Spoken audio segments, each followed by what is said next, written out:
جن چیزوں کی تم خدا کے سوا پرستش کرتے ہو وہ صرف نام ہی نام ہیں جو تم نے اور تمہارے باپ دادا نے رکھ لیے ہیں، خدا نے ان کی کوئی سند نازل نہیں کی۔ سن رکھو کہ خدا کے سوا کسی کی حکومت نہیں ہے۔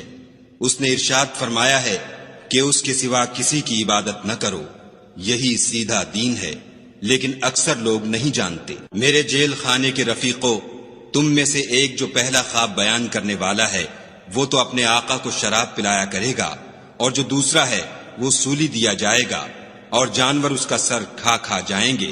جو امر تم مجھ سے پوچھتے تھے وہ فیصل ہو چکا ہے۔ اور دونوں شخصوں میں سے جس کی نسبت یوسف نے خیال کیا کہ وہ رہائی پا جائے گا، اس سے کہا کہ اپنے آقا سے میرا ذکر بھی کرنا، لیکن شیطان نے ان کا اپنے آقا سے ذکر کرنا بھلا دیا، اور یوسف کئی برس جیل خانے ہی میں رہے۔ اور بادشاہ نے کہا کہ میں نے خواب دیکھا ہے، دیکھتا کیا ہوں کہ 7 موٹی گائیں ہیں جن کو 7 دبلی گائیں کھا رہی ہیں، اور 7 خوشے سبز ہیں اور 7 خشک۔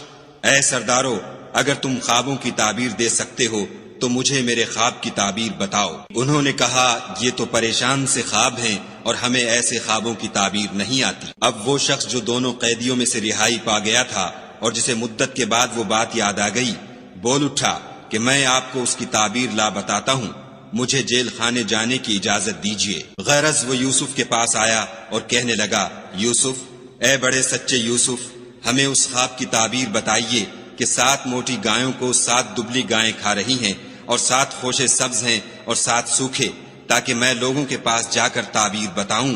عجب نہیں کہ وہ تمہاری قدر جانے۔